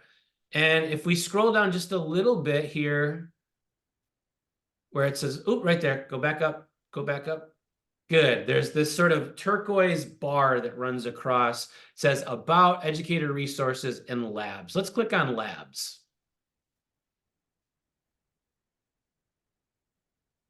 Great. Can we click on it? There, it's giving you different choices. Yeah, okay. I thought they all came up on one page, so we'd have more of a visual. How about if you click on the Meet the Lab icon at the top of that page there? There we go. Okay, cool. So let's scroll down here. So I showed you BioBuilders, right? That deals with stem cells, just to give you a taste of the range of different types of science research that you can explore. We've got climate trackers. We've got visual communicators, virus investigators, data decoders, nervous system engineers, cancer detectives, antibiotic hunters. All of these labs start with that why video. Why does it matter? All of these labs that you do sort of interactive Q&A with the scientists, and all of them have a virtual lab that you can engage science in with students. They can actually do like a practical application like we just did with that stem cell research. And I just love to share that for early learning, I have used the visual communicator super powered by color. She creates incredible maps. So if you're doing any kind of a mapping activity, this scientist is an incredible example of how she utilizes color to create all sorts of various maps. And then in data decoders, if you're doing any kind of sensory experiments, this is a study where they are listening to animal sounds in the forest, in the rainforest over time, and then collecting that data. So it's just connections that you may or may not know, not having watched the full video, but just thought I'd share it with you as a way to scaffold and also share scientists who are women doing amazing things around the world. Yeah, well, and specifically in Wisconsin, right? Like some of it is pulled from international locations. Yes. It's happening right here. That data decoders episode is really cool. I learned so much. They're, like Jamie said, they're tracking animal sounds, but does anyone want to take a guess? Why would you want to track animal sounds from the rainforest? What purpose might that serve? Any ideas? To figure out what's there. Perhaps. Yeah, sure. To figure out what's there, right? Like you hear the sound, maybe that tells you, oh, okay, there's toucans flying around here. Oh, there's monkeys swinging in the trees. Oh, there's a boa constrictors hissing away on the branches. That could be. Any other ideas? It might give you an indication of the overall health of the ecosystem. If you know that there are certain sounds that are supposed to be present and are not there, or surprising sounds that aren't supposed to be there. Yeah, Sam, nice job. That's exactly why they do it. They are collecting these sounds to track the loss or the increase of environmental habitat, right? And that you pinpointed it. What sounds are supposed to be there and are not? What sounds should be cacophonous and loud but have gotten quieter? And then how does this also align with what we know about deforestation? So I really like this one too, because it just sort of gives you a sense of really creative problem solving, right? Like using sound to tell you about loss of habitat. Very creative way to do that kind of research. Last thing I'll show you for Meet the Lab. Jamie, can you click on educator resources at the top of that page? Great. And if we scroll down and we view the chart, this is just a really handy way. You'll notice on the far left column here, these are the different labs that we just looked through. And then this spreadsheet just gives you a really nice, like kind of all in one place to look at all the different resources that are connected to these labs, the content areas and the science areas that they are connected to. And then also you can see, if we keep scrolling to the right, Jamie. Mm-hmm. Yeah, we've got the labs that are associated with these. Really cool thing about the labs that we have worked with to produce this, they will do field trips for you and students if you want. They'll do virtual field trips, or you can also organize, I think they are no cost, at least to visit. The travel expenses, there might be some cost there, but to go and visit the labs, meet the scientists, explore, those are no cost real-time field trips, and they can also do virtual field trips with you as well. So there's a lot here to explore. Again, I'd say like the best way and maybe the most fun way for you to approach this is dig into it on your own time. You'll learn some really cool stuff, but it'll also give you a better idea of how you might, through your own personality, teach this information and use it to expand student minds around science. And that's Meet the Lab. A few sort of no-brainers here. You could do this with a whole group. This could be self-guided.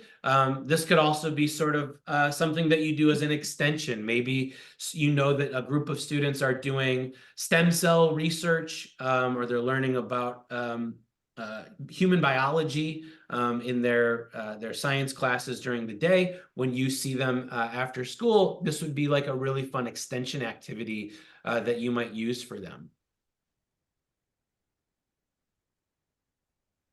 All right. Before we move on, Jamie, can we stop sharing the screen? And we'll do a quick check-in as a group. I just spent a lot of time on this one resource, and that is absolutely by design. As I said, with all of this science happening in Wisconsin, we feel like this is one of the biggest bangs for your buck. With middle schoolers or with high schoolers, we think that this would be a really, really great resource to utilize. So I wanted to just take a minute and check in. Does anyone have any questions, or does anyone have some little sizzling brainstorms happening where you're already thinking about how you might use Meet the Lab with your students? Just a quick check-in.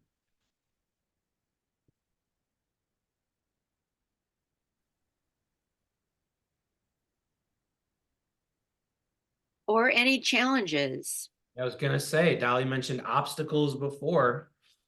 Any challenges?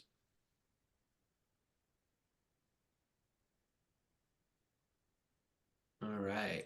Such a good resource to have available, being able to share with students all the cool things that are happening in Wisconsin that they would have never known about. Yeah, thank you for saying so, Kayla.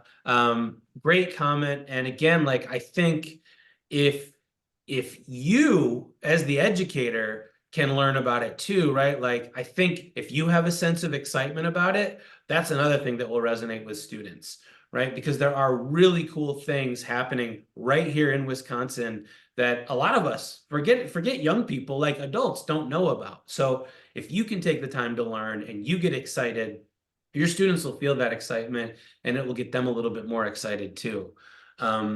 I also just like the idea too of being able to model with students. Of course, we know that that's like just a best practice, but if you take the time and you go through the Bio Builders lab, right, and then you decide to use Bio Builders with your students, there's going to be some really great opportunities for you to share with your students. Oh, I went through this lab and this part kind of tripped me up. Like, this is where I got confused. That might be helpful for you going into it, right? Or you might say like, oh, I watched that video about the woman whose twin passed away because of complications with cerebral palsy. That made me really sad. It made me think about this part of my life. I'm curious if any of you had a personal connection too. So it doesn't just need to be that front and center science piece, but let it resonate with some personal affect too. And I think going back to the processes of learning, you can watch a clip like this and talk through like how did this particular science approach science inquiry? What led her to these curiosities and wonders? And having that background knowledge about each scientist is so valuable. Yeah. In fact, one thing that we kind of, I moved over quickly on the Meet the Lab page is there's also, when you meet the scientists, they not only share like their expertise and the research they're doing, they share a lot of personal facts about their lives. So one of the questions is like, what's an embarrassing middle school story you had? Who's your favorite superhero? And these questions just humanize them. I've actually seen with my own eyes students that feel a connection to these scientists that has nothing to do with the science, but because someone says, oh, one of my most embarrassing stories in middle school was I dropped my lunch tray right in the middle of the cafeteria, made this huge sound. The whole cafeteria got quiet. Everyone looked at me, and I was so embarrassed. And another student said, oh my gosh, that happened to me. Suddenly, this student is now engaged in science because of an embarrassing cafeteria moment, right? Like, we know that to reach kids, we got to be creative. And I think that some of that heavy lifting is done for you with this collection in really thoughtful ways. Like I said, this was play tested with students. So there's a chance that students went through some of these before they were ever released to the public. And the students themselves said, I want to know more about these scientists as humans, just as regular people. What's their favorite food? I like fettuccine Alfredo. Do any of these science like fettuccine Alfredo? Because I bet if they did, I would be more inclined to learn about science. And lo and behold, it works. It's happening. It's very cool. It's very cool. Yeah, so within the website, there is the profiles page where you can find out this information, similar to SciGirls. Yes. And I just think we all want to know a little bit more, don't we, about the people who are telling us these amazing things. Yeah. And Lauren, thank you for your comment too. Yeah, I think some students don't think scientists or inventors come from Wisconsin for some reason. Strange. Yeah, strange. Why wouldn't they? But instead of just sort of being baffled, let's override that thinking. You know, let's blast that stereotype. This is a great way to do that. So if we can share our screen again, I'm going to share a few more resources with you. Thank you for your patience as I expounded about Meet the Lab. We're very proud of it. It's a really great resource, and we've seen it really engage students in some really powerful ways. So here's another resource that we have produced right here in Wisconsin about Wisconsin. It is appropriately titled Climate Wisconsin, Stories from a State of Change. And this collection showcases the ways that global warming has impacted people and industry and hobbies and activities all over the state of Wisconsin. This is a little less interactive than Meet the Lab. There's no lab activity that students get to engage with. And there's no real sense of like why beyond what is just sort of presented to you. Like you don't get a special video that tells a story behind the science. But Jamie, if you click on, I think the graphic is linked here. You can see here that there's these are the different areas that have been impacted by global warming that we touch on. We've got sugaring, phenology, fly fishing, farming, extreme heat, forestry, Great Lakes shipping, Birkebeiner, ice fishing, adaptation and mitigation, and ice cover. Let's click on ice fishing. This is one of our most popular collections. So we've got a little video here that gives some background. We've got an essay, and then we've got some teaching tips, how you might use this with students. This is one that's really popular because a lot of students themselves love to go fishing. Ice fishing or otherwise. Here again is like just sort of this natural connection piece. But also you can see there's the state of Wisconsin, and there's the location. This focuses on Madison. So even that, just knowing that this is happening in Madison, what? I hear the word global warming and I think of the world. Wait, it's happening right here in Wisconsin? Of course I need to know about this, right? There's an element of localized learning and urgency that comes with this. And I'll also say that certainly this is a matter of facilitation, but I think a lot of these different focuses that are featured here in this collection, they're told with a really nice balance of honesty and also some kind of hard-earned hope. I know that there is a whole cottage industry that has cropped up about therapy for children and adults focused on global warming exclusively. The anxiety that we feel when we think about this existential threat, right? The climate is changing. The world is changing because of that. That's scary. That's scary for young people. It's scary for adults. So these stories are told in a way that is honest. It's real, but there is also a little bit of hope that comes with them. Because a lot of what's happening in Wisconsin is not just people being victims of this change, but also people being proactive and finding ways to deal with it, if not entirely push back against it. So know that too going in. I think a lot of young people are curious about climate change. They want to know what's happening. They want to know what that looks like and means for them personally. But there's also some fear and a little bit of intimidation around that learning. Know that these resources offer a little bit of hope too. And then we'll go through a few other resources that can be found on the PBS Learning Media website. So these are not Wisconsin produced, these are nationally produced, and you can find them in that national hub called PBS Learning Media. That's where all 50 states deposit their resources for the good of the country. All of these resources are still free. They are all still standards aligned, and they are all still largely play tested with students to engage them. Oh, we got something in the chat. Let's see. It says, I know if I had or knew about these kind of resources as a young learner, my interest in science would have been a more positive experience. I can see so many of young learners now being very engaged with the topics or the scientists themselves. Yes, yes, yes, yes, yes, yes. That is exactly what I'm talking about. That's how I feel. That's how I personally feel. Like, like I said, I love my job. I feel so fortunate to be spending my time with you all right now, but you gotta wonder if young Michael had just had some better facilitation, some resources that made science feel more accessible. Could I be in a lab right now working on stem cells? Maybe. I don't know. I don't know. We talked about Sci Girls, so for the sake of time, I'll reiterate. Go check out Sci Girls. It's amazing. It's a great resource. What else do we got, Jamie? What's next? Inspiring students with STEAM careers. So again, not only can the science feel a little squishy, right? Like I don't understand the science. Sometimes there's also a real misunderstanding, again, with adults and students about like, well, like if you are a scientist, great, that means you're doing science, but where else do people do science?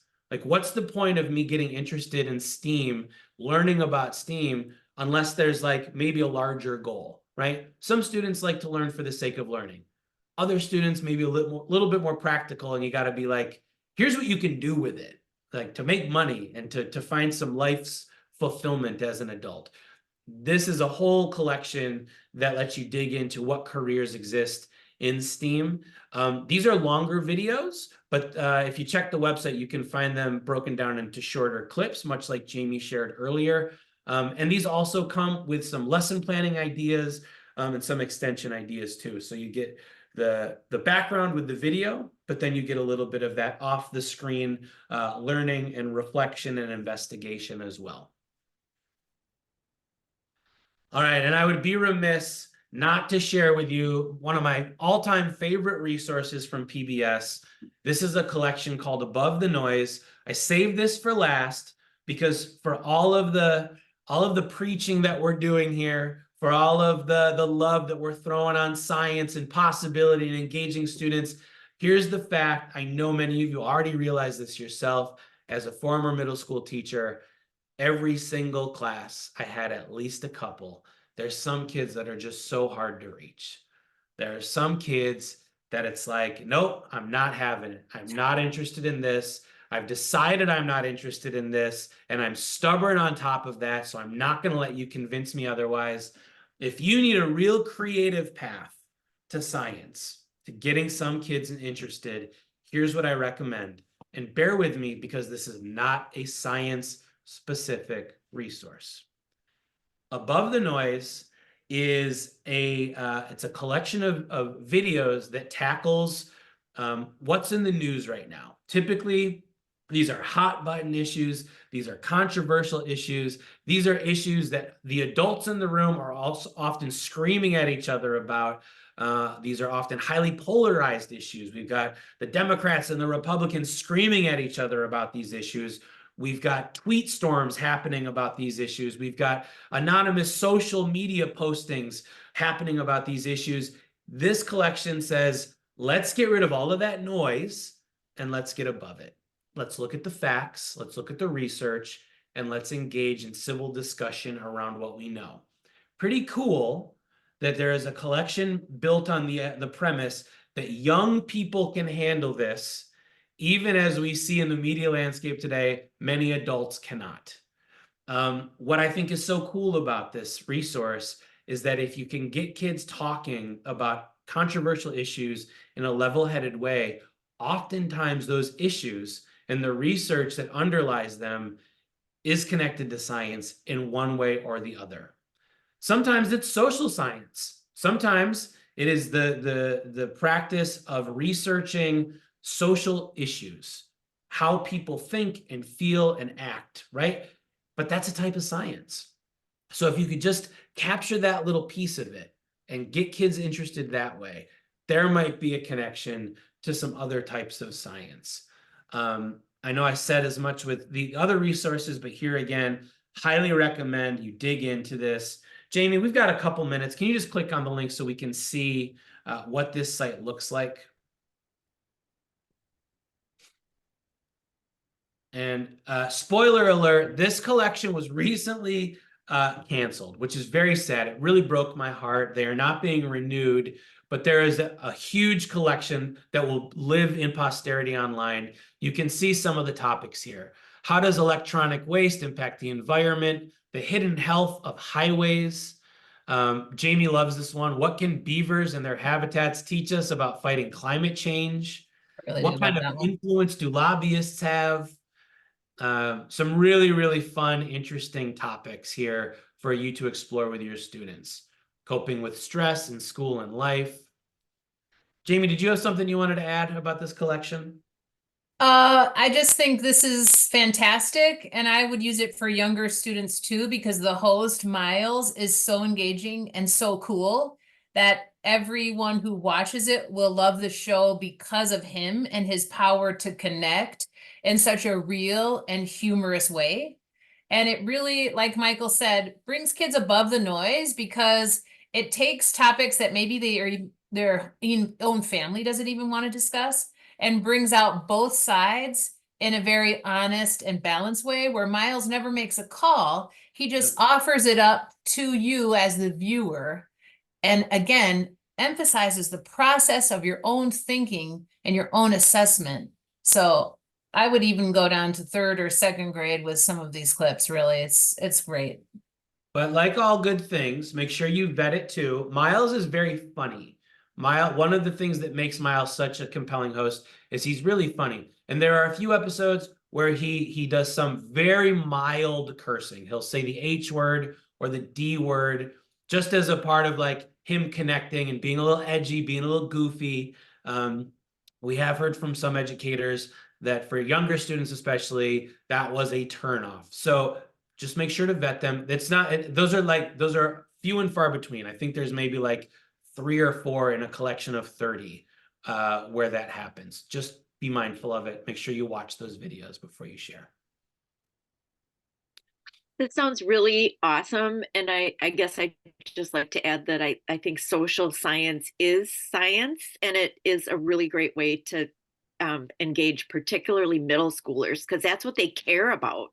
Yep. Is people's behavior and people and each other. And yeah. And you know, Dolly, one of my favorite things to do with the littlest learners is give them a clipboard and a paper, and they ask a social science question, anything at all. And they go around the room and take data on everyone's responses and then share whatever it is that they're curious about among their classmates. And they are doing social science directly related to some of these resources. Right.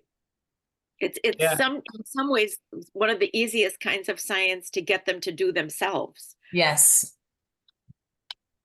There are a lot of videos in that collection that unpack some of the issues that happen around social media and screen time.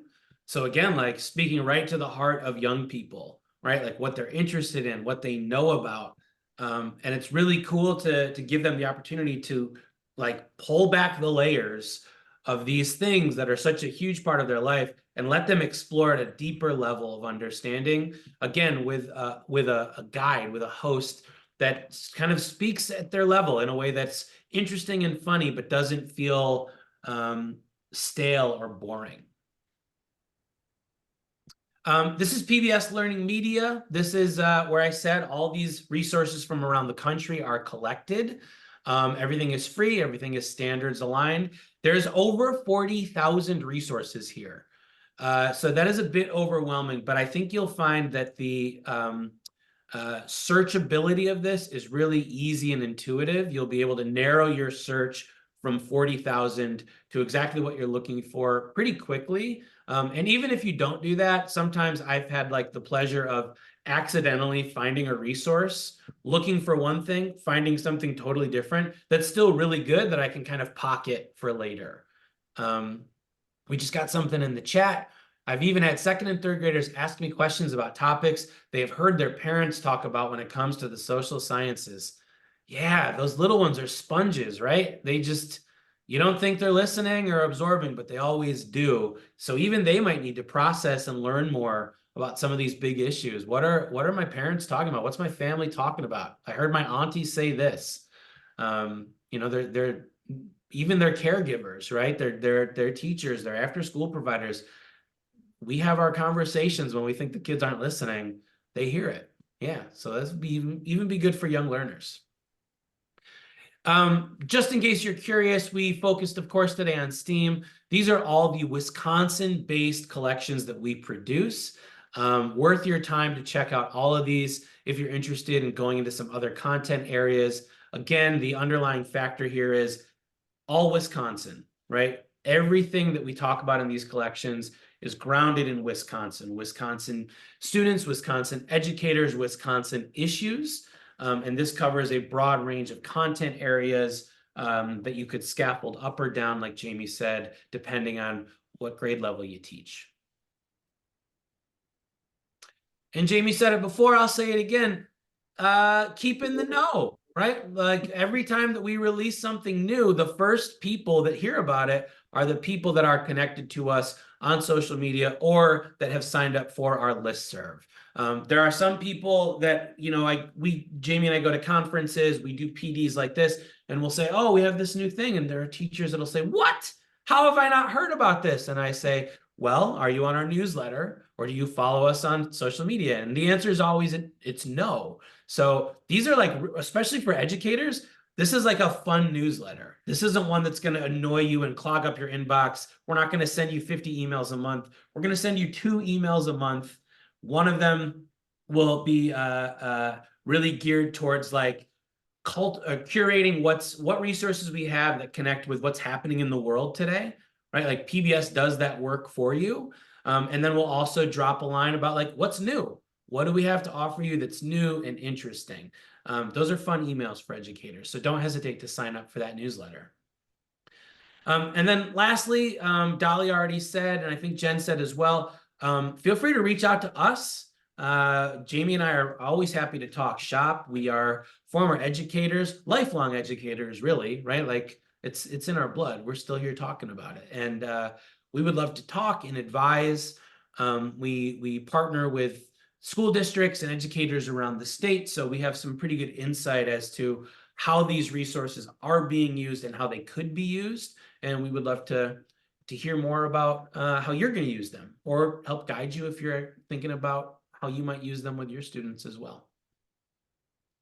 And I went a little long. I'm sorry. We did get that 8-minute break though. And it's almost 6. So I like to think we're still like 2 minutes under is my math. That's how I do it. Thank you so much, everyone, for sharing your time with us this morning. Yeah, absolutely. And thank you, Jamie and Michael, for sharing the wealth of resources that are available to all of us. I will be sending out an email to everyone who registered with the PowerPoint and any contact information I can include in that email as well, so people know how to get in touch with all of us. Great. I am going to relaunch that evaluation poll quickly if people would be willing to respond to that. We would very much appreciate it. And thank you all for joining us this morning. Thank you.